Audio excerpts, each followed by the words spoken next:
The suitcase was by the front door. The goodbye letter was on the kitchen counter.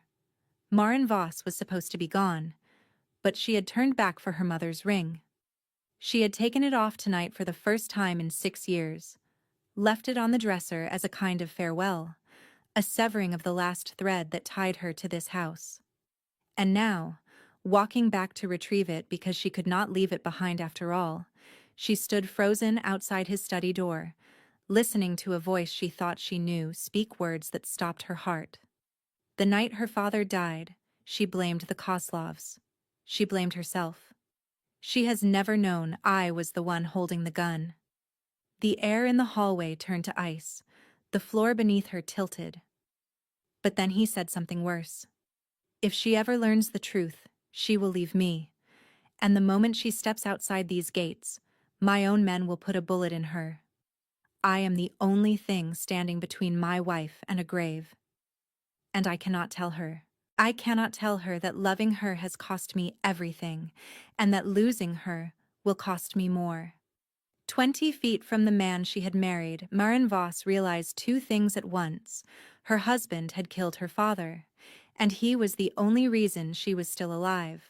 The Voss estate sat on 11 acres at the edge of Harrowfield County, a property so private that most of the town had never seen the gates, let alone what lay beyond them. The house itself was a sprawling stone structure built in 1922 by a railroad magnate who died without heirs. It had changed hands 4 times before Stellan Voss acquired it, and in the 6 years since, he had made it into something both beautiful and impenetrable. The gardens were immaculate, the hedges trimmed with geometric precision. The windows were bulletproof, though they looked like ordinary glass. The security team moved in rotation so subtle that visitors rarely noticed them at all, mistaking the guards for groundskeepers and the surveillance for decoration. Inside, the rooms were furnished with the kind of taste that money could buy, but rarely did. Antique tables, hand-woven rugs, a library with floor-to-ceiling shelves that held first editions Maren had never seen Stellan read.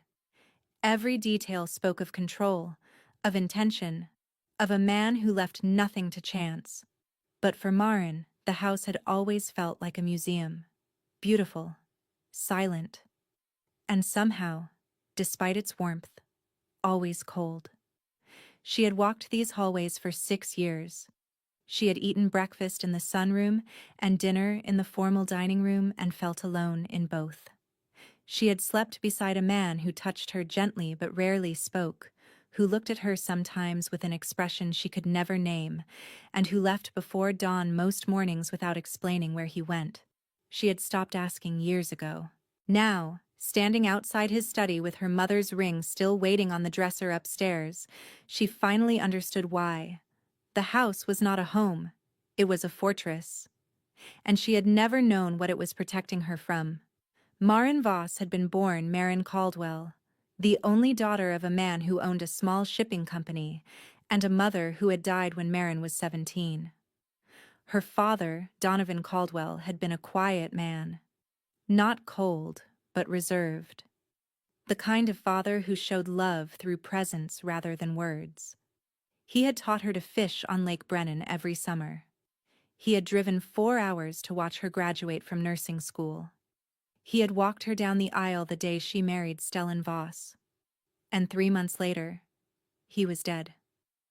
A robbery gone wrong. That was what the police had said. Her father had been in his office late at night. Someone had broken in. There was a struggle. A single gunshot. By the time the security guard found him, Donovan Caldwell was lying on the floor beside his desk with a hole in his chest and no pulse. The case went cold within 6 months. The Kozlov family, a rival organization that had been pressuring her father to use his shipping routes for their cargo, was suspected but never charged. Maren had spent 2 years drowning in grief and fury. And Stellan had been there through all of it. He had held her when she cried. He had hired private investigators when the police gave up. He had sat beside her at the gravesite on the anniversary of her father's death and said nothing, because he understood that nothing was sometimes the only right thing to say. She had loved him for that. She had loved him for his steadiness, his patience, his hands that never trembled, and his voice that never rose. She had mistaken his control for kindness, his silence for depth. It had taken her 4 years to realize she was lonely, and 2 more to realize she was trapped. The loneliness had crept in slowly, the way frost creeps across a window. First the conversations grew shorter, then the dinners grew quieter. Then the space between them widened into something neither of them acknowledged, but both of them felt. Stellan was gone more often and homeless, and when he was home, he was somewhere else entirely. His eyes looked at her but did not see her. His hands touched her but did not reach her. He was present in body and absent in every way that mattered. She had tried to talk to him. She had asked what was wrong. She had begged him once, on a night when the silence became unbearable, to just tell her something. Anything. To make her feel like she still existed inside his world. He had looked at her with those gray eyes, the ones that had once made her feel safe, and said 4 words that made no sense to her. I am protecting you, Maren. That is all I know how to do. She had not understood. She had taken it as deflection. Another wall. Another door that closed before she could reach the handle. She stopped asking after that night, and something between them quietly died. Now she was 34 years old. Her hair was dark and fell past her shoulders, usually tied back, though tonight it hung loose because she had been too distracted to braid it. Her eyes were the color of honey in certain light and brown in others. She had a small scar on her left wrist from a childhood accident involving a glass door.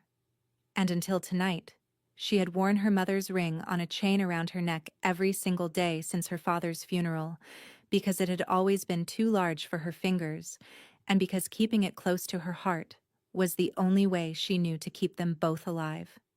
Tonight she had taken it off, placed it on the dresser, told herself she was ready to leave everything behind, including the ghosts. She had been wrong. She was still beautiful. People told her so. But beauty felt irrelevant when you spent your nights alone in a bed made for 2. Beauty felt like a costume when the man who shared your name looked through you like you were made of glass. She had packed her suitcase 3 times in the past year. Each time she had unpacked it. Fear, perhaps. Habit, probably. The quiet hope that something might change if she waited long enough. But tonight had been different. Tonight she had finally done it. She had written the letter. She had called her sister in Veradale. She had told herself that leaving was not failure, that 6 years was long enough, that she deserved a life where someone truly saw her. And then she had walked out the front door, climbed into the car, and realized the ring was still on the dresser. The ring she had taken off as a symbol of goodbye. The ring she could not, in the end, leave behind. One small hesitation. One turn back toward the bedroom. One moment of passing his study at precisely the wrong time. And now Maren Voss stood in the hallway of a house she had never understood, listening to a confession she was never meant to hear. Realizing that the man she had called cold and distant had been quietly burning alive for 6 years, that he had killed her father, and that he had been dying to protect her ever since. 6 years ago, on a night when the rain fell in sheets against the windows of her father's office, Maren had been asleep in her apartment across town. She did not know that her father had received a visitor at 11:45. She did not know that the visitor had come alone, unarmed, and had asked for a conversation. She did not know that her father had poured 2 glasses of whiskey and sat across from the man who would become her husband, and said the words that changed everything. I will not let you marry my daughter, and if you try, I will tell her exactly what you are. Stellan Voss had expected resistance. He had expected threats. He had expected Donovan Caldwell to be difficult, because fathers were always difficult when men like Stellan came asking for their daughters. But he had not expected what came next. "I know what you did in Gresham," Donovan had said. "I know about the Baranova shipment. I know about the 17 men who disappeared. I know what kind of empire you have built, Voss. And I will burn it to the ground before I let Maren spend one more day in your world." Stellan had been still. He had learned stillness the way other men learned violence, as a survival skill, as a mask that hid what moved beneath. "She is already in my world," Stellan said quietly. "She has been since the moment I saw her. And I will protect her from it in ways you never could." Donovan had laughed. It was the laugh of a man who believed he held the winning hand. He reached for his phone. He said he had already sent the documents to his lawyer. He said the files would be released within 48 hours if anything happened to him. He said Stellan's empire would collapse, and Maren would finally see the monster she had agreed to marry. And then he said the words that sealed his fate. "I should have done this months ago, but I wanted to give her time to see it herself. She is too trusting, too soft. She does not understand what men like you do to women like her. You will consume her. You will use her. And when she has nothing left, you will discard her the way you discard everyone." Something in Stellan's chest had cracked. Not broken. Cracked. Because the accusation was not entirely wrong. He had consumed people. He had used them. He had built his empire on leverage and fear and the quiet elimination of obstacles. But Maren was different. Maren had been different from the moment he first heard her laugh at a charity gala, her head thrown back, her eyes bright, unaware that the most dangerous man in the room was watching her with something he had not felt in decades. Hope. She made him hope. And hope, for a man like Stellan, was the most dangerous thing of all. "I will not hurt her," Stellan said. Donovan shook his head. "You already have. You just do not know it yet." He reached for the phone. And Stellan, who had spent 30 years making impossible decisions, made one more. The gunshot was quiet. Stellan always used suppressors. Donovan fell backward in his chair with a hole in his chest and an expression of genuine surprise, as if he had believed until the very last second that his daughter's love would protect him. It had not. Stellan had stood over the body for a long time. He had looked at the phone, at the documents, at the face of the man who had tried to save his daughter from a fate he did not understand. And then Stellan had done something he had never done before. He wept. Not for Donovan. Not for the life he had taken. But for Maren. For the lie he would have to tell her. For the grief she would carry without ever knowing its true weight. For the distance he would have to maintain, year after year, so that she would never look too closely and see the blood on his hands. He cleaned the scene. He staged the robbery. He left no evidence that could ever be traced. And 3 days later, when Maren called him sobbing at 2 a.m, he had held her and stroked her hair and whispered that he was sorry, that he would find out who did this, that he would make them pay. He had lied to her face while her tears soaked his shirt. And he had been lying ever since. Maren did not remember walking away from the study door. She found herself in the upstairs bathroom with the door locked and her back pressed against the tile wall and her hands shaking so badly she could barely stand. The ring was still on the dresser, the ring that had belonged to her mother, the ring her father had given her mother on their wedding day, the ring that Maren had worn on a chain around her neck every day for 6 years, as a way of keeping both of them close to her heart. The ring she had finally taken off tonight because she thought she was ready to let go. Her father, whom Stellan had killed. Her mother, whom Maren had lost to cancer when she was 17. Both gone.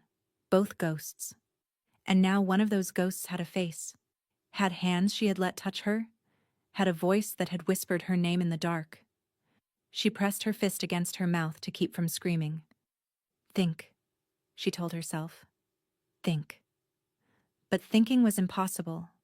Her mind was a hurricane. Every memory she had of Stellan was being rewritten in real time. The way he had looked at her on their wedding day. The way he had held her at her father's funeral.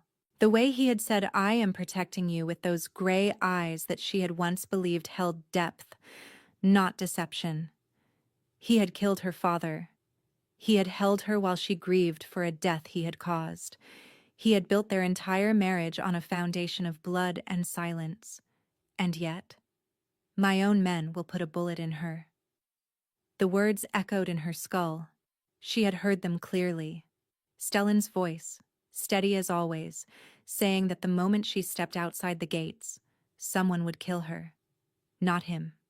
His men. Which meant Stellan was not the one who wanted her dead. He was the one keeping her alive. But why? Why would his own organization want to kill her? What had she done? What did she know? Nothing. She knew nothing. She had spent 6 years deliberately not asking questions because she had understood, on some level she never examined, that the answers would destroy the fragile peace she had built. She had traded curiosity for comfort, ignorance for safety. And now ignorance was no longer an option. She looked at the bathroom door. Beyond it lay the hallway, the staircase, the front door where her suitcase still waited. She could leave. She could take the car, drive to her sister's house, and disappear into a life that did not include Stellan Voss. But she would not make it to the gates. She could stay. She could pretend she had heard nothing, unpack her suitcase, tear up her letter, and slide back into the silent marriage that had been suffocating her for years. But she would never be able to look at him again without seeing her father's face. She was trapped. Completely. Utterly trapped. The prison she had been trying to escape was the only place where she could survive. And the man she had called cold and distant was the warden who had been keeping her alive without ever telling her she was an inmate. Her phone buzzed in her pocket. She pulled it out with trembling hands and looked at the screen. A text from Stellan. "I found your letter. We need to talk. Do not leave the house." The phone slipped from her fingers and clattered against the tile. He knew she was still here. Stellan Voss stood in the kitchen with his wife's goodbye letter in his hands. He had read it 4 times. Each time the words cut deeper than the last. "I have loved you. I think I will always love you. But I cannot keep living beside a man who does not see me. I cannot keep waiting for a door that will never open. I am not leaving because I stopped caring. I am leaving because caring was never enough to reach you." He set the letter down on the counter and pressed both palms flat against the marble, steadying himself the way he steadied himself before every difficult decision. But this was not a decision. This was a reckoning. He had known she was unhappy. He had seen it in the way she stopped reaching for him at night. He had heard it in the silence that filled rooms she used to fill with laughter. He had felt it in the growing distance between their bodies, a distance he had created deliberately, carefully, because closeness meant risk, and risk meant exposure, and exposure meant death. Not his death, hers. From the moment he married Maren Caldwell, Stellan had understood that she was a liability. His enemies would use her. His allies would test him through her. His own organization, the men who had sworn loyalty to him but resented his obsession with a woman who brought no strategic value, would see her as weakness. And they had. In those early months of the marriage, there had been conversations, suggestions, quiet recommendations that the union was a mistake that could still be corrected. Stellan had ended those conversations permanently. He had made an example of 2 men who had spoken too freely, and he had restructured his entire operation to ensure that no one could touch Maren without going through him first. But the cost of that protection was isolation, distance. A wall between himself and the only person he had ever loved, built brick by brick from necessity and mortared with silence. He had convinced himself she was safer not knowing. He had told himself that her ignorance was a kindness, that the less she understood about his world, the less danger she would face if his enemies ever interrogated her. He had been lying to himself. The truth was simpler and uglier. He was afraid. Afraid that if Marin ever saw what he truly was, she would look at him the way she looked at headlines about violence and crime, with horror, with disgust, with the realization that she had shared a bed with a monster. So he had hidden. And in hiding, he had lost her anyway. His phone buzzed, a response to the text he had sent. "I am upstairs. I need a moment."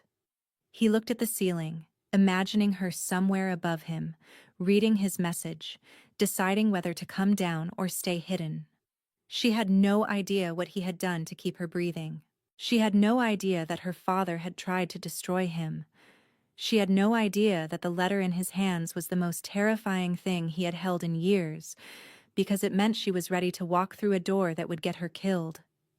He had built his entire empire on control, on anticipation, on knowing 3 moves ahead what his enemies would do. But he had never been able to control Marin. He had never been able to anticipate her. And that was why he loved her. That was why losing her would break him in ways no enemy ever could. He folded the letter carefully, placed it in his jacket pocket, and walked toward the stairs. Whatever came next, she would not face it alone, even if she did not want him there. Stellan Voss had not always been this. Once he had been a boy named Stellan who lived in a 2-room apartment in the factory district of Culverin, a city 300 miles north of Harrowfield. His mother's name was Ilsa. She had pale hair and hands that were always cold, and a laugh that sounded like wind chimes when she was happy, which was not often. His father's name was Christoph. He had been a dock worker before the accident that crushed his left leg, and after that, he had been nothing but fury wrapped in skin. He drank. He raged. He broke things, furniture first, then dishes, then his wife. Stellan learned to read the weather of his father's moods before he learned to read books. He learned that certain footsteps meant hide. Certain silences meant run. Certain bottles meant his mother would not be able to stand up straight the next morning. He was 9 years old the first time he tried to stop it. His father had been hitting Ilsa in the kitchen, slamming her head against the edge of the counter while she made sounds that did not sound human. Stellan had grabbed a knife from the drawer and held it with both hands and screamed at his father to stop. Christoph had turned. He had looked at his son with something that might have been surprise, or might have been amusement, or might have been the first flicker of recognition that this boy would one day become dangerous. Then he had broken Stellan's arm in 2 places and locked him in the closet for 3 days. When Stellan came out, his mother had cleaned the blood from her face and braided her hair and smiled at him with a mouth that was still swollen. "We are fine," she had said. "Do not tell anyone, baby. We are fine." He had believed her because children believe their mothers. He had believed her until he was 14, when he came home from school and found her lying at the bottom of the staircase with her neck at an angle that necks were not supposed to bend. An accident, the police said. She must have fallen. But Stellan had seen the bruises on her wrists. He had seen the way his father stood at the funeral with his hands in his pockets, and his face arranged into grief that did not reach his eyes. He had seen the truth that no one else wanted to see. And he had promised himself, standing beside his mother's grave with rain soaking through his thin jacket, that he would never be powerless again. He had kept that promise. He had built an empire on the bones of that promise. He had acquired wealth, influence, fear. He had surrounded himself with men who answered to him and only him. He had eliminated everyone who threatened what he had built, including the rivals who murdered his first mentor, including the politicians who tried to expose him, including the father-in-law who had threatened to take away the only person who made him feel human. Donovan Caldwell had not been an innocent man. His shipping company had been laundering money for the Koslov family for years. He had known exactly what kind of world his daughter was marrying into. And when he realized that Stellan would never be controlled the way the Kozlovs had controlled him, he had tried to burn everything down rather than lose his leverage. Stellan had not wanted to kill him. He had spent weeks trying to find another way. But Donovan had forced his hand, and men like Stellan did not survive by hesitating when force was required. Still, he had never forgiven himself, not because Donovan deserved forgiveness. He did not. But because Maren had loved her father, and every time Stellan looked at her, every time he watched her touch the ring on the chain around her neck, he saw the grief he had caused, and the lie he was living, and the distance he had created to keep her from seeing the blood that would never wash off his hands. He had told himself he was protecting her. But standing at the bottom of the stairs now, looking up toward the hallway where his wife was hiding, he finally admitted the truth he had been avoiding for 6 years. He had not been protecting her. He had been protecting himself. From the moment she would look at him and finally see the monster her father had warned her about, Maren heard his footsteps on the stairs. She had moved from the bathroom to the bedroom, her back against the wall beside the window, her eyes fixed on the door. The suitcase was still downstairs. The letter was in his pocket. The ring still lay on the dresser where she had left it. And somewhere between them was a truth that could not be unsaid. He knocked. Soft, deliberate. The knock of a man who was asking permission, not demanding entry. "Maren," his voice came through the door. "I am not going to open this unless you let me." Her throat was dry. Her heart was pounding so hard she could feel it in her temples. She wanted to scream at him.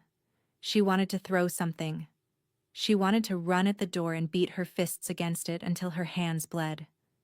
But she did none of those things, because beneath the rage and the grief and the betrayal, there was something else. Something she did not want to feel, but could not stop feeling. The need to understand. Why had he done it? Why had he married her? Why had he spent 6 years building walls instead of telling her the truth? Why had his voice, through the study door, sounded like a man in agony when he said that losing her would cost him more than anything? She needed answers. And the only person who had them was standing on the other side of that door. "Come in," she said. The handle turned, the door opened, and there he was. Stellan Voss, her husband, the man who had killed her father, the man who was apparently the only reason she was still alive. He looked at her the way he always looked at her, with those gray eyes that gave nothing away, with that face that had been carved by a sculptor who did not believe in softness, with that stillness that she had once mistaken for control and now recognized as something closer to restraint. But there was something different tonight, something cracked in the mask, a tremor at the edge of his jaw, a tightness around his eyes that she had never seen before. He was afraid. The realization hit her like cold water. In 6 years of marriage, she had never once seen Stellan Voss afraid. She had seen him face down business rivals and government officials and men who carried weapons in their jackets. She had seen him receive phone calls that made other men pale and respond with nothing but calm instructions. But now, standing in the doorway of their bedroom with her goodbye letter in his pocket, he was afraid. Of her. Of losing her. Of whatever she was about to say. "You found the letter," she said. Her voice was steadier than she expected. "Yes. And you told me not to leave the house." "Yes. Why? Because if you leave, you will die." The words hung in the air between them, simple, direct, delivered without drama or embellishment. Maren stared at him. "Your men.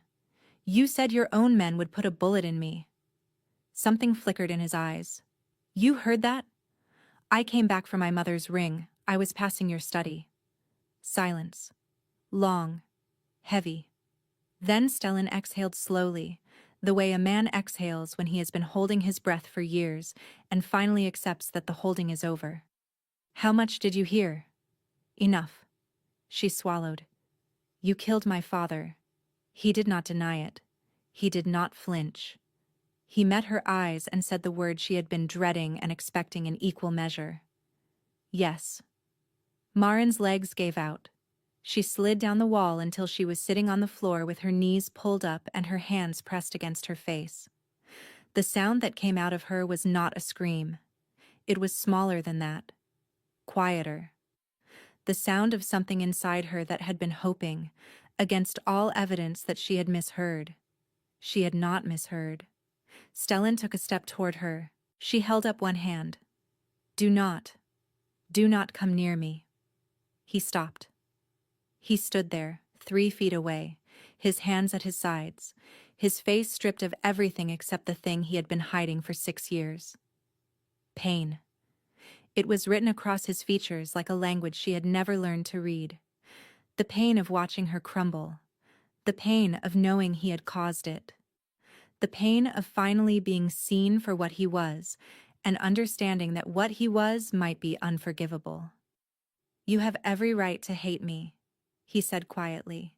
You have every right to never speak to me again. But before you decide what happens next, I need you to know the truth. All of it. Not just the part you heard through the door. Marin looked up at him. Her eyes were wet. Her chest was heaving. Why should I believe anything you say? Because I have never lied to you. I have hidden things. I have kept things from you. But every word I have ever spoken to you has been true. I told you I would protect you. I have. I told you I loved you. I do. I told you I would never let anyone hurt you. He paused. His voice dropped. I never told you that I was the one you needed protection from.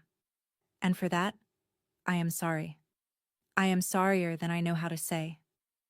They sat on the floor of the bedroom, not touching, not close, but not on opposite sides of the room either. Somewhere in between, somewhere that left space for words to travel. Stellan told her everything. He told her about his childhood in Culverin, about Kristoff and Ilsa, about the closet and the broken arm and the day he found his mother at the bottom of the stairs. He told her about the promise he had made to himself at 14, standing in the rain beside a grave, swearing that he would never be powerless again. He told her about the empire he had built. Not in detail, not with names and dates that would make her complicit, but in broad strokes. The violence, the fear, the things he had done to survive, and then the things he had done to thrive. And then the things he had done because stopping felt impossible once you had gone that far. He told her about the night he first saw her. A charity gala for a hospital foundation. She had been standing by the window with a glass of champagne, laughing at something a friend had said, completely unaware that she was being watched. And he had felt something shift inside him. Something he had walled off years ago. Something that felt dangerous precisely because it felt like hope.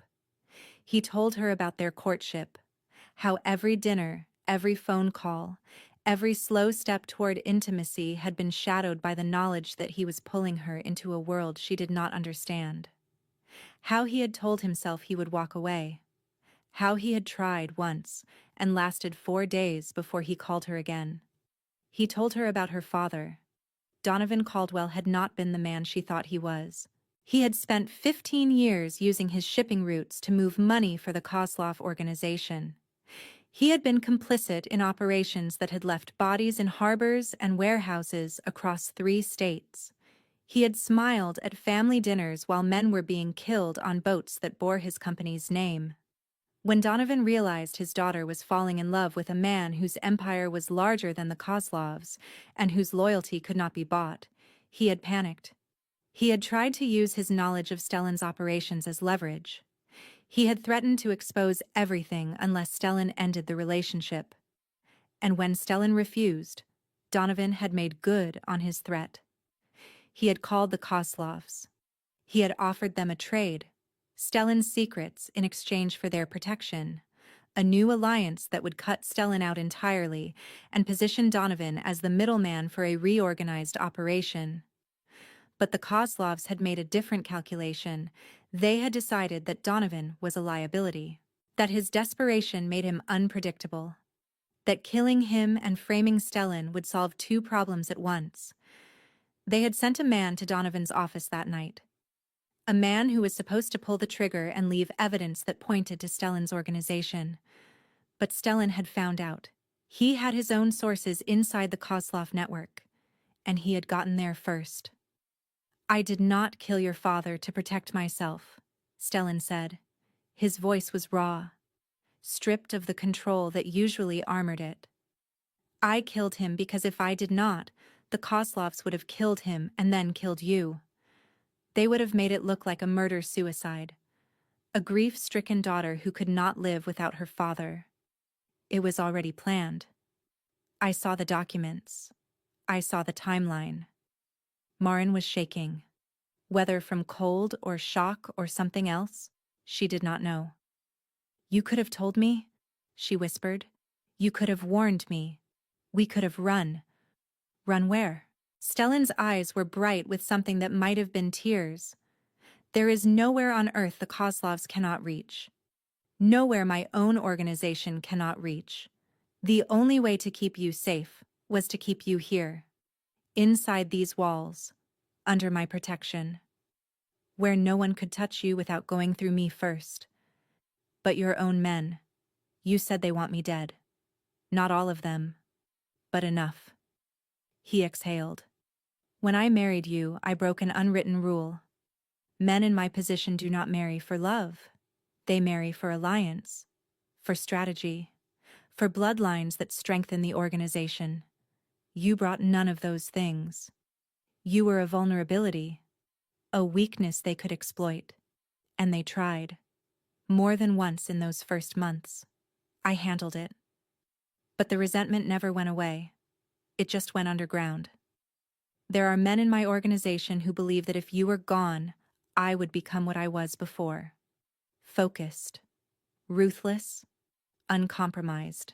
They do not understand that you are the only reason I am still human." He looked at her with an expression that broke something inside her chest. "If you walk out that door, I cannot protect you. I can try. I can send men. I can build walls around you wherever you go. But eventually, someone will find a gap. Someone will get through. And I will spend the rest of my life knowing that I failed the only promise that ever mattered." Marin closed her eyes. The tears came then. Not the quiet tears she had cried in the bathroom. These were the tears of a woman whose entire understanding of her life had been dismantled in a single hour. Her father had not been innocent. Her husband had not been cold. Her marriage had not been a slow death. It had been a slow rescue, and she had been too blind to see it. "I thought you did not love me anymore," she said. Her voice cracked. "I thought you had grown tired of me. I thought I was invisible to you." Stellan moved closer, slowly, carefully. "The way you approach someone who might shatter.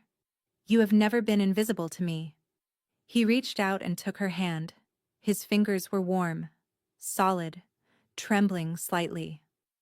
"Every morning I wake up and look at you and feel terrified that today will be the day you realize what I am. Every night I lie beside you and listen to you breathe and pray to a God I do not believe in, that I will get one more day, one more hour, one more minute of this life that I do not deserve, but cannot give up." His thumb traced a circle on her palm. "I built walls because I was afraid. Not of my enemies. Of you. Of the moment you would look at me and see the blood I have spilled and the lives I have taken and the man your father tried to warn you about. I thought if I kept you at a distance, it would hurt less when you finally left." He lifted her hand to his lips and pressed a kiss against her knuckles. "I was wrong. The distance did not protect me. It just meant I lost you slowly instead of all at once." Marin looked at their joined hands, at the ring still waiting on the dresser, at the man she had married and mourned and misunderstood. "I do not know how to forgive you," she said. "I am not asking you to." "Then what are you asking?" "For time." He met her eyes. For the chance to tell you every truth I have hidden. For the chance to show you who I am without the walls. And when you have seen everything, all of it, the worst of it, you can decide whether you want to stay or go. If you choose to go, I will find a way to protect you from the outside. I will dismantle everything I have built if that is what it takes. But I will not let you die. Not for my mistakes. Not for my sins. Not for anything. Maren was silent for a long time. The room grew darker as the sun set outside the window. Neither of them moved to turn on a light. Finally, she spoke. You said I was the only reason you were still human. Yes. What does that mean? It means that before you, I did not care whether I lived or died. It means that I built my empire out of rage and survival, not purpose. It means that the first time you smiled at me, I felt something I had not felt since I was 9 years old, and I still believed my mother when she said we were fine. What did you feel? Hope? He said the word like it was fragile, like speaking it too loudly might break it. I felt hope that maybe I could be something other than what I had become. Maybe I could deserve something good. Maybe the boy who was locked in the closet could grow into a man who protected people instead of hurting them. He paused. I have not lived up to that hope. I have done terrible things. But you made me want to try. And that is more than anyone else has ever given me. The next morning, Stellan made a call. He sat at his desk in the study, the same study where Maren had heard his confession, and he called a man named Theron Malik. Theron had been with him for 18 years. He was not the kind of man who appeared in photographs or attended public functions. He was the kind of man who made problems disappear quietly, efficiently, and without leaving traces. He was also the only person in Stellan's organization who knew the full truth about Donovan Caldwell. We are restructuring, Stellan said. I want every man who has spoken against my wife identified, every conversation, every whisper. I want names, and I want them by tonight. Theron did not ask why. He never asked why. By midnight, Stellan had a list. 14 names. Some he had suspected. Others surprised him. 2 were men he had trusted with his life. He did not hesitate. Over the following week, those 14 men were reassigned to operations in distant cities, or removed from the organization entirely, or in 3 cases, simply vanished. Stellan did not enjoy it. He had never enjoyed violence for its own sake. But he understood that mercy was a language his enemies did not speak, and hesitation was a weakness that would get Maren killed. When it was done, he came home and found her sitting in the library with a cup of tea that had gone cold. It is finished, he said. The men who wanted you gone are no longer a threat. Maren looked at him. She had not slept well in days. There were shadows under her eyes and a tension in her shoulders that would not release. How many? She asked. 14. And what happened to them? They are no longer part of my world. She set down the cup. The porcelain clinked against the saucer. I need to know what that means, Stellan. He sat across from her. He did not lie. 3 of them are dead. The others have been relocated or dismissed. They will not trouble you again. Maren absorbed this.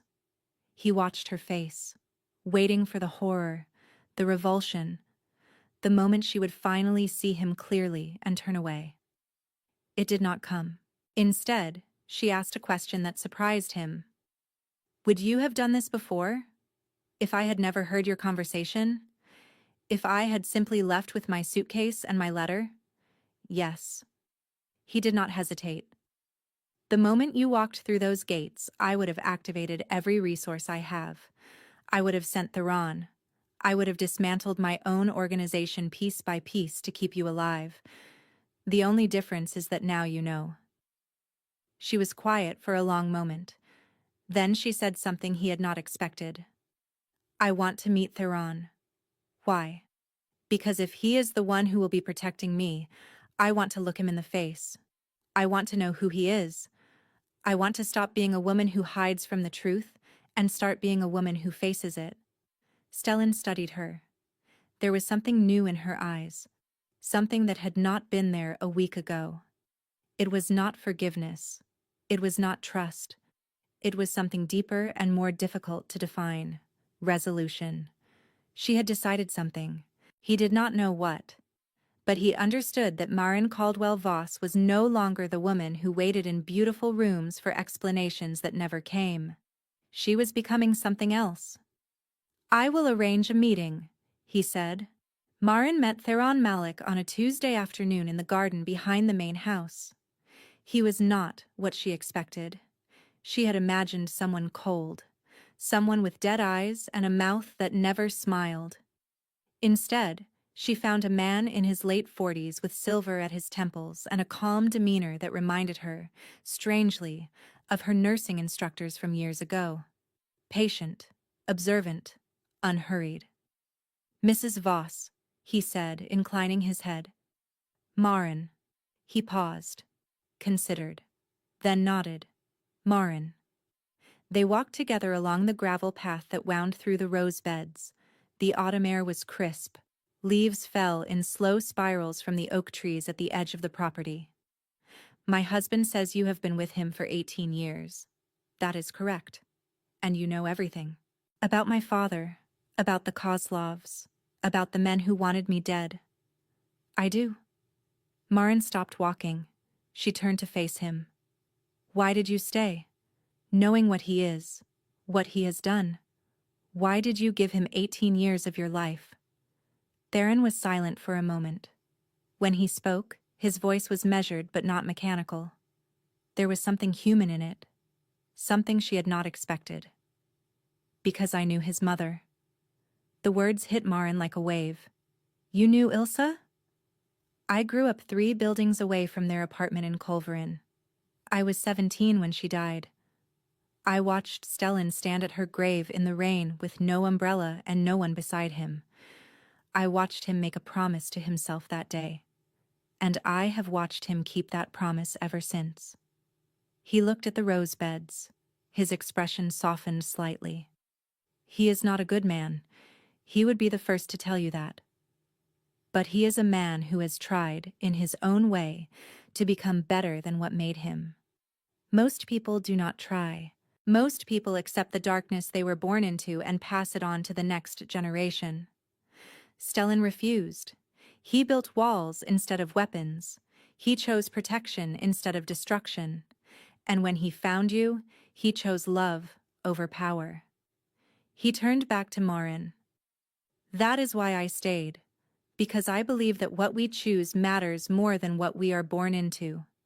And Stellan Voss has chosen, every day for 6 years, to be a man who protects his wife. Even when she did not know she needed protecting. Even when it cost him the closeness he wanted most. Maren felt something shift inside her. A piece of the anger that had been lodged in her chest began to loosen. She did not forgive Stellan. Not yet. Perhaps not ever. But she understood him now in a way she had not before. And understanding was the first step toward something she was only beginning to recognize. Over the following weeks, Maren began to change. She stopped retreating to the guest room at night. She started eating dinner with Stellan in the formal dining room, then in the smaller breakfast nook, then eventually in the kitchen, while he cooked meals she had never known he could make. She asked questions about his work, not the details, but the shape of it, the weight of it, and the cost. And he answered. Every question, without deflection, without walls. She learned that he had donated millions to domestic violence shelters across 6 states. She learned that he had funded scholarships for children who had grown up in homes like his. She learned that for all the terrible things he had done, he had also done things that mattered, things that helped, things that proved. The boy who had made a promise at his mother's grave had not been entirely consumed by the man he became. It was not enough to erase what he had done. Nothing would ever be enough for that. But it was enough to make her stay. 3 months later, on a January afternoon so clear the sky looked like blue glass, Maren stood in the garden where she had met Theron and watched the groundskeeper plant a new rose bush beneath the oak tree. It was a variety called Ilse's Memory. She had ordered it from a specialty nursery in Belgium. It had taken 6 weeks to arrive. Stellan stood beside her. He did not speak. He did not need to. Over the past 3 months, something had changed between them. The walls had come down, not all at once, but brick by brick, conversation by conversation, truth by truth. He had told her about every operation he had ever run, every decision he had ever made, every life he had taken, and every life he had spared. He had opened himself completely, without defense, without excuse, and he had let her see the man he was beneath the armor. She had wept. She had raged. She had spent 2 weeks in a guest room because she could not bear to sleep beside him. And then, slowly, she had returned. Not because she had forgiven him. Forgiveness was a word that still felt too large, too complete, and too final. But because she had realized something in those 2 weeks alone. She loved him. Not the version of him she had imagined during their courtship. Not the distant stranger she had lived with for 6 years. Not the monster her father had warned her about. She loved the man who had learned to read his father's footsteps as a child. She loved the man who had been locked in a closet for 3 days and emerged still trying to protect his mother. She loved the man who had wept over her father's body, not for Donovan, but for her. She loved the man who had built an empire and a fortress and 1,000 walls, all to keep one woman safe.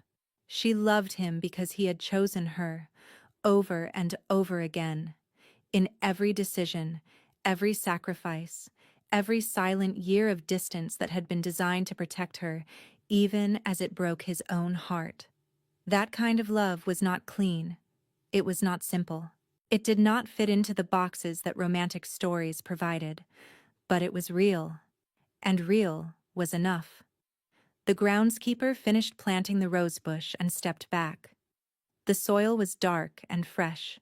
The plant was small but healthy, its leaves a deep green that promised blooms in the spring. "Your mother would have liked this garden," Maren said softly. Stellan looked at the rose bush. His jaw tightened. "She would have liked you," he said. "She would have seen you clearly, the way she saw everyone." Maren reached over and took his hand. It was the first time she had initiated contact in 3 months. He looked down at their joined fingers. When he looked back up, his eyes were bright. "Does this mean?" he started. "It means I am staying." She squeezed his hand. "It means I am choosing to see you. All of you. The boy who was locked in the closet, the man who built an empire, the husband who loves me so much he nearly lost me trying to protect me." She stepped closer, close enough to feel his breath on her face. "It means I am not running. Not today. Not tomorrow. Not ever. But it also means no more walls. No more secrets. No more distance. If we are going to do this, we do it together. Both of us." Eyes open. Stellan lifted his free hand and cupped her face. His thumb traced the line of her cheekbone. His eyes held hers with an intensity that had nothing to do with control and everything to do with hope. "Together," he said, eyes open. She rose onto her toes and kissed him. Softly at first, then deeper. A kiss that acknowledged the past and reached toward the future. A kiss that said, "I see you, and I am still here." When they pulled apart, the sun was beginning to set. The sky had turned from blue to gold to something in between. Maren looked at the rose bush one last time. Ilse's memory. A small thing planted in dark soil. A promise that some things could grow even after everything had been burned away. She reached up and touched the chain around her neck. The ring was back where it belonged. Not as a symbol of goodbye, but as a reminder of everyone she had loved and lost and chosen to carry forward. She turned toward the house. Stellan walked beside her. Their shoulders touched. The deadbolt on the front door waited for them, ready to lock against a world that was still dangerous, still unpredictable, and still full of men who would hurt them if they could. But inside those walls, something new had taken root. Something that looked like truth. Something that felt like beginning. Something that, for the first time in 6 years, both of them were willing to call by its real name. Love. Not the love of fairy tales. Not the love of simple stories. But the love of two people who had seen each other's worst and chosen to stay anyway. And that was enough. More than enough. It was everything.